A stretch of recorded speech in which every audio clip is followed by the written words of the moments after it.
All right, Bulls and Bears, back with another dose economic financial news. Americans begin fleeing the United States for various reasons, but there's a financial aspect to what people are saying here.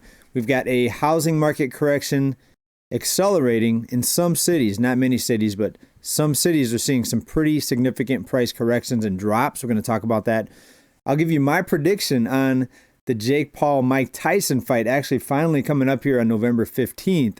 And I'm thinking a lot of you are on the same page with that. But wait till you see the amount of money that's being bet on this fight. It's simply insane. Like sports betting is ridiculous here. A couple other things we're going to get into here. You're going to like what we talk about here. Please make sure you're subscribed. Let's go ahead and get right into it. Starting with this. Americans begin fleeing the United States. In a group on Facebook with over 10,000 participants that are talking about getting out of the United States, number one reason, or one of the main reasons, is cost of living. Now, the recent election also played a part in it. Part of that, there's a lot of fear coming out of the media on what may happen with the cost of living, with tariffs. It's being reported that there's going to be a lot of inflation. Of course, everything's divided on that. Some people, just like politically, people are divided. People are divided on what's going to happen. Some people say the tariffs are going to be highly inflationary, and that's true if we don't bring jobs back. But for inflation to drop, there's got to be a lot of other things in play, like the banks. We're going to talk about what the banks are doing. The banks still have a zero reserve requirement. We're going to talk about that here in a few minutes. It's big. That's a big thing that not many people are talking about, but of course, we might be one of the only channels talking about that here. Let's go ahead and start right here, though. The people talking about fleeing the United States. And this was reported out of the Mail. The Mail out of the UK. And this was a couple of reasons. The biggest reasons, economic and, quote, loss of freedoms. I'd have to wonder what type of loss of freedoms they're talking about. I know there's the reproductive right. That was a big debate. So a lot of these members of this group are females, right? So we'll have to see how it plays out. But the other aspect to it was inflation, right? Inflation's already gotten bad over the last 4 and even 8 years. If you look back at the previous administration before the current one, things started going up in price even before 2020, right? You had other inflationary forces. You had still jobs being lost, manufacturing being sent overseas to a big degree. So I'd say to these people, give it a chance, give it a year, maybe 2, to see if something will change, to see if anything is going to be implemented, maybe in the new administration that's going to bring prices down. But to a lot of these people, fear, I think, is driving their decision. Folks, never make a decision based on fear. Be calm, analyze the situation. A few months or maybe even a year may not make you or break you if you just give it a little time to see how this plays out. And I think what a lot of these people are going to find out is that moving to these other countries, pick your country, you're still probably not going to get the quality of life that you have in the U.S. Now, other people would argue that the U.S., the quality of life has diminished so much because of the cost of living, because of the high price environment where price levels are just insane. All right, and we're going to talk about the housing market and the corrections that are happening. But let's talk about what the banks are doing, folks. There was talks and a discussion of a bank reserve requirement changing in October. But October came and went. We really didn't see too much change in the cost of living. The easiness of getting a loan, also known as easy money, it's still in place, folks. Let's take a look here. And this is a article here out of Wiki. And it shows us different countries and their reserve requirements. If you want to look and see what's happening globally, take a look at this, folks. Most countries still have little to no reserve requirement. And start right here, alphabetical order, right? So Australia, top, 0 reserve. Canada, 0. Wonder why home prices are so high there. Reserve meaning no money. The bank doesn't have to have any money in order to loan out money, right? Let's just pause there for a minute. First of all, before we get to the U.S. reserve requirement, imagine if you can do what the banks are doing, right? Imagine if you can loan out money that you don't have and charge people interest on it, in some cases 20% if you look at credit cards.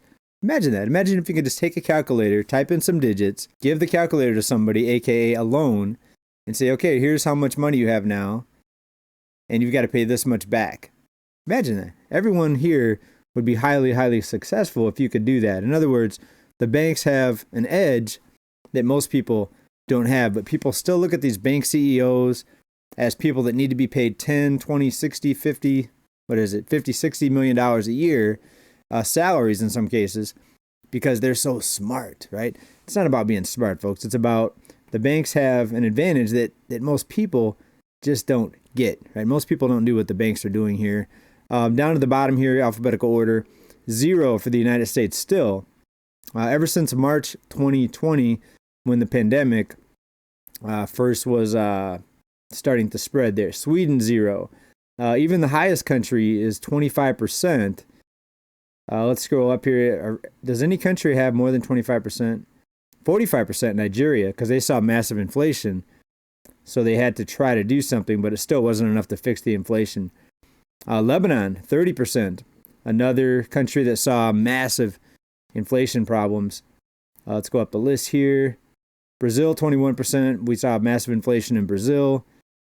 So you see, usually the inflation hits and causes a lot of problems before they'll actually try to pull back on some of the money that's loaned out. You know, money loaned out is one of the causes of inflation. When people can spend money and buy things that they can't afford, simple, prices go up. So why are countries waiting so long to introduce these bank reserves or to increase the bank reserves, even though inflation is here today and hurting a lot of people? Because they know that the economic growth would be stifled when people stop spending that newly borrowed money. And when inflation is the tool for economic growth, of course, nobody wants that to fall apart under their watch, if you know what I mean. Next, let's talk about home prices and the housing bubble. And let's talk about what's happening in Texas. Big increase in inventory of homes across Texas. Of course, Texas, one of the main states where people fled to during the health crisis. And take a look at what's happening. Recent data here. The inventory is now the highest that it's been in many years. Look at this. We just went above this 2019 peak here. And now it's the highest that it's been in over, looks like over 8 years. Inventory. Look at that, folks. Recent number here. October, over 115,000 homes now on the market. What's happening with home prices in Texas? Well, one of these cities that saw the biggest run up in home prices, Austin, is now down nearly 7% year over year. That's according to Realtor. So we're going to keep an eye on Texas here and see how it goes. But they're doing a lot to keep this housing market propped up. All the down payment assistance programs, again, the reserve requirement out of the banks still at 0%. They were afraid to even bump it up a fraction of a percent. We have a dropping interest rate environment now overall with the Fed funds rate. Folks, a lot of being done to keep this housing market propped up. Remember, we've got the government buying a lot of the loans now, the most we've ever seen, even worse than the 2008 housing bubble that went bust, coming in and buying these mortgages from the banks, these non-bank lenders giving out FHA loans and low down payment loans being bought up again by the government. And we've got to stop that if you really want to see home prices come down and the cost of living in general to come down any amount. Next, we've got one of the Fed people out here, Kashkari, talking about both parties. He's talking about the political parties want lower inflation. Both parties want lower inflation. Let's talk about that because I got some flack here on this channel because I made the announcement that I didn't vote. I didn't vote. Some people even unsubscribed from the channel. They said, you don't vote. You're part of the problem. Folks, do you want me to vote for the lesser, what I perceive as the lesser of two evils, right? When most of the points of view or most of the policies out of both parties, both sides of the political aisle, I disagree with most of their views. Do you want me to pick the lesser of two evils, right? If a party came along where I agreed with most of them, I would probably put in my 2 cents and maybe participate. But that would be a drastically different financial setup versus what both of these parties are proposing right now. Now, of course, there's some talk of some big changes happening we'll see if it happens. I'm the type of person you've got to show me before I'll actually believe it, right? What people say and what they do, especially these political elites, it's usually two different worlds, right? They'll talk a big game, but when they get in power, then they rarely do what they say they're going to do. Now, we'll have to see how it plays out. There's a lot of optimism out there amongst one side, but there's a lot of fear out of the other side, right? We're talking the two different left versus right sides, with some people even, like I said, moving out of the country or talking about moving out of the country, right? We'll see how it plays out. And maybe I'm wrong on that. I hope so. I hope, some big changes are implemented. I don't want to see my kids and my kids' kids and your kids and just the young people in general struggling through a life of financial strife and indebtedness and fear and stress about making your monthly payments just to keep a roof over your head. It's insane, folks. So I do hope we see some change. Remember the last time we heard about hope and change? How did that play out for anybody? Now, speaking of inflation and the high cost of living, Axios had an article out called The $1.9 Trillion Bet That Blew Up. Basically, this fight against inflation, the Inflation Reduction Act, remember that? Didn't really help. I mean, you can say it slowed inflation down, but inflation is still inflation. It's rising prices. Folks, it's money being thrown at the problem. Just like these down payment assistance programs, just like everything else, it's not going to help the underlying issue, folks. You need to look at the banks. You need to look at the number of investors that come in and are buying homes. In some cases, multinational companies are coming in and buying tens of thousands of homes, folks. But speaking of rents and the cost of living and keeping a roof over your head, news out of Canada. Rents dropped in Canada for the first time in 3 years. Now, we just looked a few minutes ago, we saw Canada still has a zero reserve requirement for the banks. That's a big thing, folks. Rents in Canada fell 1.2% in October versus the year before. Not a huge amount, but at least prices didn't go up year over year, and people are starting to see some relief. Now, something else to keep in mind is something that we talked about in a previous recent report. Americans are more worried about making their minimum credit card payment now than they've been since 2020, since the onset of the health crisis. Now, keep in mind that was before all the programs came out, like the rescue checks, aka stimulus checks, the cancellations of rents and cancellations of foreclosures, and all those things that were put in place that basically made the cost of living go up even faster. A little bit of more good news here on the cost of living. Vehicle prices came down in October. We got the numbers out here. Used vehicle prices, the Manheim Used Vehicle Index. Let's go ahead and bring up a chart here on this. And let me enlarge it for you here. And what do we see? You see another slight decline here. You have to zoom in to actually see the decline. But from month to month, went down a little bit. And you can see, of course, since the peak, we are down very significantly in the price of used vehicles with the higher interest rates. And just so many people went out and bought a vehicle starting in 2020 with the new money that they got. A lot of that was the stimulus money that enabled people to put down a down payment. And of course, we saw prices go up. So just an example of what happens when you just shovel money at the problem and hand money out to the people. And that's the problem with all these programs, right? If you hand out a bunch of money, you're going to have a lot more buyers, but competing for the same amount of goods and services. And pretty soon it's a dropping amount of goods and services, because the more people don't have to work to get money, the less items are being produced and the less services are being handed out. Think about it. If you had 10 barbershops in one city and then you opened up 50 barbershops, the prices would have to drop because they'd be competing for the same number of customers. But if you drop from 10 to 2 barbershops, they would have more of a monopoly, and then they could raise their prices because you wouldn't have as much choice, right? Supply and demand, folks. I mean, simple, but I think people kind of overlook some of these things when they're talking about what's happening with the economy, the cost of living, etc. All right, folks, as promised, my prediction between the Jake Paul, the social media influencer turned boxer, versus Mike Tyson, the former heavyweight champion. There's a 30-year age gap, folks. 31 and... Is it 31 and 51? Sorry, I had it right here in front of me here. Let's bring up their charts here. out of this article here. All right, first of all, 6'1" to 5'10", Jake Paul 6'1", Mike Tyson 5'10". Where is the age? Jake Paul, by the way, 9-1. Mike Tyson 50-6. Scheduled for November 15th, folks. The amount of money being bet on this is in the hundreds of millions of dollars. And it actually is going up exponentially. It actually went up since I last looked at it. And there's some interesting sub-bets happening even between the boxers themselves. We have Jake Paul saying he'll give $5 million if Mike Tyson lasts. Was it more than 5 rounds? Folks, there it is. Sorry, right there at the top. I have glasses and I still didn't see that. 27 versus age 57, folks. 30, closer to a 31-year gap when you look at the months that they were born.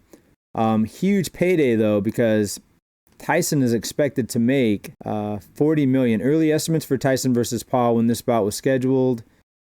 Rumor has it Tyson will receive about $20 million. Imagine boxing for a few minutes and making $20 million, folks. On one hand, you could say it's ridiculous, but if people are paying the money to watch this, then that's what they get, right? If people want to spend money watching this type of thing, then these people are going to be overpaid. Athletes are just overpaid because that's what people choose to spend their money on. Another symptom of easy money policies, folks. It's insane. I mean, America has the most overpaid athletes in the world. Tyson made $10 million fighting former division champion Roy Jones Jr. back in 2020. Wow. It was an exhibition match. The judges were former champions, so it wasn't really judges. Former boxers. $10 million is believed to be Tyson's entire net worth at this point. How do you make so much money but yet spend so much money? I'll never understand that. How these celebrities and athletes, they make so much, but then they waste it and spend so much. They want to look cool. They want to have the biggest homes, the nicest cars. They want to have a fleet of cars in some cases. It's insane, folks. The way money is just thrown around here in this country is insane, and it's all backed up by the banks and no gold standard and no reserve requirement. You know the real scoop behind that. My prediction, though, Jake Paul. 30-year age difference. Come on now. This is a big money grab.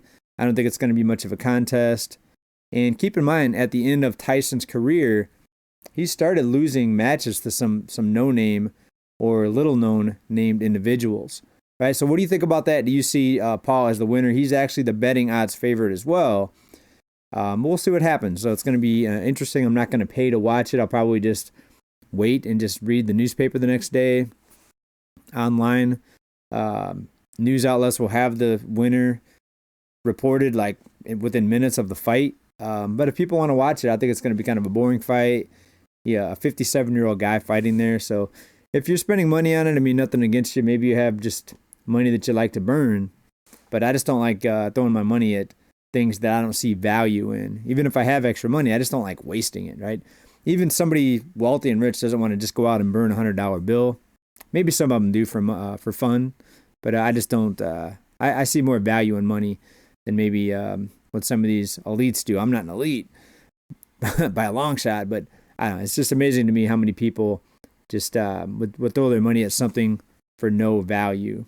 And to me, watching this fight would be no value to me, right? But again, there's huge boxing fans out there that would pay $1,000 to watch the fight live, and maybe even hundreds of dollars to watch it on pay-per-view or whatever it ends up being. Again, I'm not exactly sure what it is, if it's pay-per-view or not, but I'm not going to spend any money on it. Anyways, what do you guys think about this news? Please let me know down in comments. Now, what do you think about the people fleeing the country, even though they haven't given really the new administration time yet to see how everything plays out? And the laws and the, quote, loss of freedoms, those can be reversed at the flip of a switch or at the signature of a pen. So these people are panicking. But I think we've got a pot of gold at the end of the tunnel. I was going to say at the end of the rainbow, but I think it's going to be kind of a dark tunnel. We're going to see a lot of things happen here in the couple months that we still haven't seen yet. Things are eerily quiet right now since the event from about 5 days ago. You notice that? Eerily quiet. So I think some big things are happening in the background. We're going to see, I think, some shocking things unfold here. Again, please make sure you subscribe. Keep on top of the financial economic news. And we'll talk to everybody very soon. Keep stacking. Bye for now. Peace.